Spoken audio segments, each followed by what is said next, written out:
এগুলো তো আমাদের সমাজে এখন নাই। অথচ নবী আলাইহিস সালামদের বিশেষ এক বৈশিষ্ট্যই ছিল মেহমান নিয়ে খানা খাওয়া। মেহমান নিয়ে খানা খাওয়া। ইব্রাহিম আলাইহিস সালামের এক আজীব ঘটনা মনে পড়ছে, কিতাবের মধ্যে দেখেছি। ইব্রাহিম আলাইহিস সালাম মেহমান ছাড়া খানা খেতেন না। একদিন হঠাৎ তার দস্তরখানায় তার মেহমান হয়েছেন এক মুশরিক, অমুসলিম, যে আল্লাহ তাআলাকে রব বলে মানে না, একাধিক খোদা বিশ্বাস করে, মুশরিক, শিরিক করে, এমন একজন তার মেহমান হয়েছে। ইব্রাহিম আলাইহিস সালাম যখন দস্তরখানায় বসা, ইব্রাহিম আলাইহিস সালাম সুন্নাত অনুযায়ী দোয়া পড়ে খানা শুরু করেছেন। বিসমিল্লাহি ওয়া আলা বারাকাতিল্লাহ,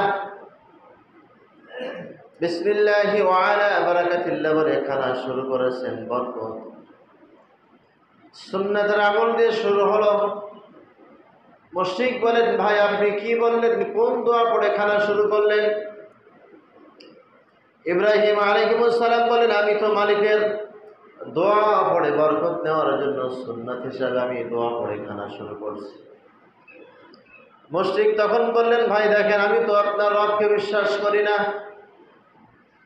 আপনি যে দোয়া পড়লেন ওই দোয়ায় আমি বিশ্বাসী না, অতএব আমি দোয়া পড়ে খানা খেতে পারবো না।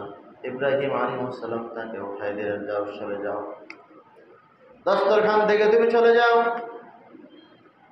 ওই মুশরিক যখন দস্তরখান ছেড়ে চলে গেল, আল্লাহ তাআলা আয়াত নাযিল করলেন, ইব্রাহিম কি এমন কাজ করলে তুমি আজকে মেহমান তাড়িয়ে দিলে? মেহমানকে ধরে সরালে কেন? আল্লাহ তাআলা যখন বললেন তুমি মেহমান তাড়িয়ে দিছো, মেহমান সরায় দিছো, তোমার উচিত হয়নি। কারণ মেহমান তো তোমার বাসায় আসলে তোমার দায়িত্ব হলো মেজবানি করা, খানা খাওয়া। মুশরিক যখনই বলছে আমি রব মানি না, তোমার রবকে বিশ্বাস করি না, অতএব তুমি যে দোয়া পড়ে খানা শুরু করেছো আমি এই দোয়া পড়তে পারবো না, তোমার সুন্নাত অনুযায়ী আমি চলতে পারবো না। সাথে সাথে ইব্রাহিম বললেন, তুমি চলে যাও, দস্তরখান থেকে উঠো। আল্লাহ তাআলা আয়াত নাযিল করলেন, ইব্রাহিম মেহমানকে সরানো, মেহমানকে তাড়িয়ে দেওয়া তোমার উচিত হয়নি। বলে কেন? বলে মুশরিক, সে মুশরিক হতে পারে কিন্তু তার বয়স 70 বছর, আমি 70 বছরের মধ্যে তার কত লোকমা খানা খাওয়াইছি, আমি রব।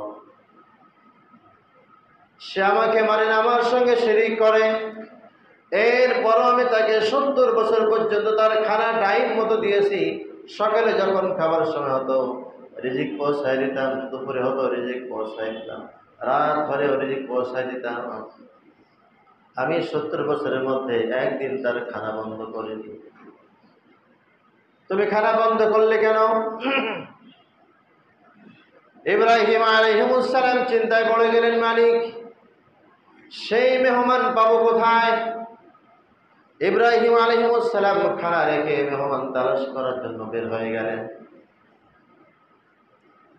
তালাশ করতে করতে কিছু দূর যাওয়ার পরে মেহমান পেয়ে গেল। মেহমানকে এনে দস্তরখানায় বসে বললেন, ভাই আমার হয়তো ভুল হয়েছে, আপনি খানা খান। বলে কেন? আপনি আমাকে তাড়িয়ে দিলেন, আপনি তো আমাকে সরাই দিলেন। বলে এটা আমার ভুল হয়েছে, আপনাকে সরানো আমার উচিত হয়নি। বলে না কারণ? বলেন কি কারণ? ইব্রাহিম আলাইহিস সালাম তখন বলেন, ভাই দেখেন, আপনি আমার মেহমান ছিলেন, আমার দস্তরখানায় বসে খানা খাচ্ছিলেন, আমি দোয়া পড়ে খানা শুরু করেছি, আপনি দোয়া পড়তে অস্বীকার করলেন। আপনাকে আমি সরাই দিচ্ছিলাম, সরাইও দিয়েছি, কিন্তু আল্লাহ তাআলা আয়াত নাযিল করেছেন, হুকুম নাযিল করেছেন। বলে কি? আল্লাহ তাআলা আমাকে বললেন, ইব্রাহিম একদিন মাত্র সে তোমার মেহমান হয়েছে, আর মেহমানকে তুমি সম্মান করতে পারলে না, মেহমানকে খানা দিতে পারলে না, অথচ মেহমানকে আমি 70 বছর পর্যন্ত খানা খাওয়াইছি। আমাকে মানে না, রব বলে বিশ্বাস করে না, আমার সঙ্গে শিরিক করে, একাধিক রবকে সে মানে, একাধিক খোদা মানে। এরপরও আমি আল্লাহ তাআলা তাকে 70 বছর পর্যন্ত টাইম টু টাইম খানা পৌঁছায় দিয়েছি। আর শুধুমাত্র একদিন তোমার বাসায় মেহমান হয়েছে দস্তরখানায়, তুমি খানা খাওয়াতে পারলে না। শোনা মাত্রই মুশরিক তখন হাও হাও করে কাঁদতেছে। মুশরিক তখন অঝরে কাঁদা শুরু করলো। ইব্রাহিম আলাইহিস সালাম জিজ্ঞেস করলেন, ভাই কাঁদেন কেন? বলে, আমি আমার ভুল বুঝতে পেরেছি, 70 বছর পর্যন্ত আমি ভুল পথে ছিলাম, শিরিক করেছি, মুশরিক ছিলাম। আমি আল্লাহ তাআলার নাফরমানি করেছি, তবু মালিক আমার খাদ্য দিয়েছে। সামান্য আপনি আমার দোয়া করতে ভুলে গেলাম, খাবার দিলেন না, সরায় দিলেন, কিন্তু মালিক আমাকে কোনোদিন খানা থেকে সরাই নাই। 70 বছর পর্যন্ত আমি রবকে মানি নাই, রব বিশ্বাস করতাম না, একাধিক রবকে খোদা বলেছি, একাধিক রব মেনেছি। এরপরেও ঠিক মালিক আমাকে টাইম মতো খানা দিয়েছে, খাবার দিয়েছে, আমি সেই মালিক থেকে তো দূরে ছিলাম, আমি আর দূরে থাকবো না। মুশরিক তখন কাঁদতে কাঁদতে বলেন, পয়গম্বর আপনি হাত আগায় দেন, আমার হাত ধরে আপনি মুসলমান বানিয়ে দেন, আমি আর মুশরিক থাকবো না, মুসলমান হয়ে যাব। সাথে সাথে মুশরিক তখন মুসলমান হয়ে একই দস্তরখানায় বরকতের খানা খেয়েছেন। কথা আসছিল যে ইব্রাহিম আলাইহিস সালাম মেহমান ছাড়া খানা খেতেন না।